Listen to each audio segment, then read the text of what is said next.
In the world of emergency medicine, some clocks just tick faster than others. And when you're talking about a major injury to the abdomen, every single second counts. We're going to break down exactly how doctors race against that clock to solve one of the toughest puzzles in the human body.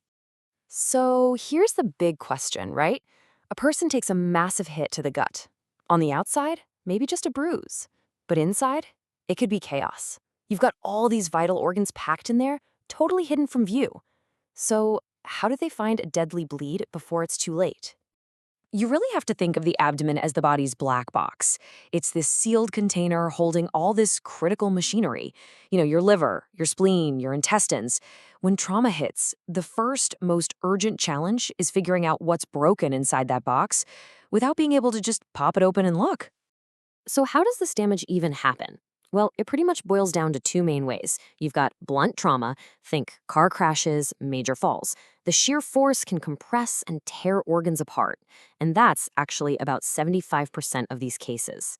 Then you have penetrating trauma. This is more straightforward, like a gunshot or a stab wound, where the damage just follows the path of whatever went in. Okay, so picture this. A patient gets rolled into the ER. The team can't see inside that black box just yet. So what do? They become detectives. They start hunting for any clue on the surface of the body that might give away what's happening inside.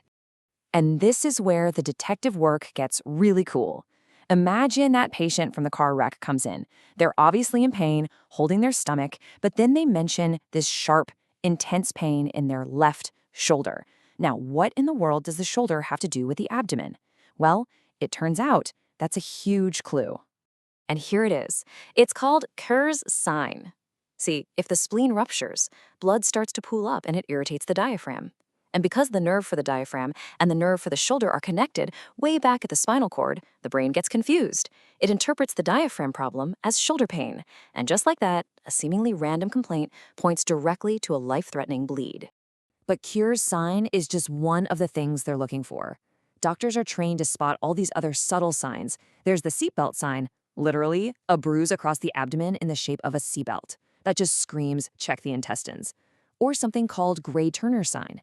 That's bruising along the flanks, and it suggests a really deep bleed. Each one is a piece of the story. Now, physical clues are great, but the team needs eyes inside the body, and they need them now, especially if the patient is unstable. So they turn to a tool that gives them that crucial first peek. It's called the FAST scan. You can think of it like a quick sonar check on a damaged submarine.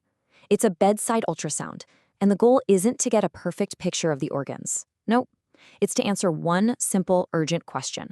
Is there free fluid, which means blood, sloshing around where it shouldn't be? And this isn't random. It's a super systematic search. The doctor puts the ultrasound probe in 4 specific spots.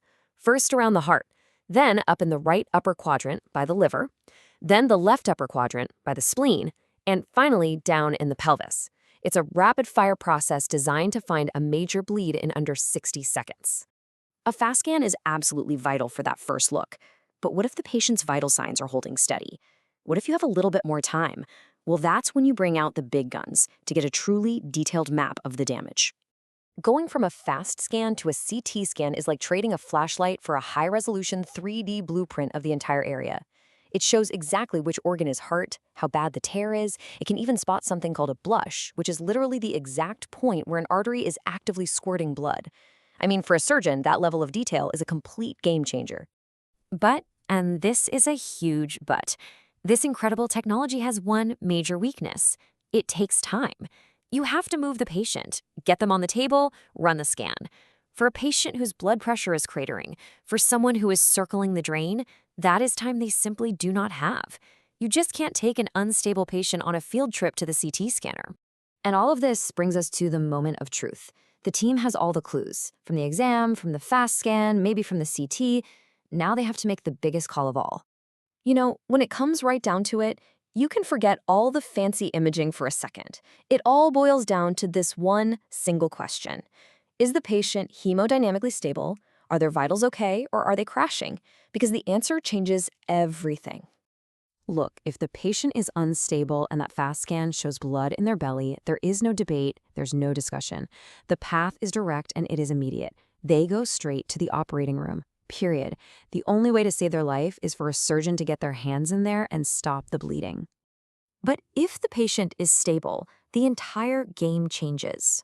Suddenly, the team has the luxury of time. The whole playbook opens up.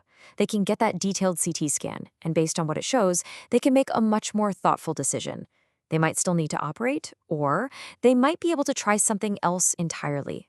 And this is where modern trauma care is just so incredible. It turns out not every single liver or spleen injury actually needs surgery. For less severe liver injuries, for example, something called non-operative management, which is basically just watching them very closely, sometimes plugging the bleeding artery without surgery, has a success rate of over 90%.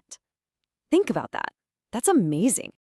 So, as all our diagnostic tools get faster and our non-surgical treatments get even better, it kind of leads you to this one final fascinating thought. We're already moving away from just rushing every single patient to surgery. So the real question for the future is, will technology get so good that the surgeon's scalpel becomes not the first option, but the absolute last resort?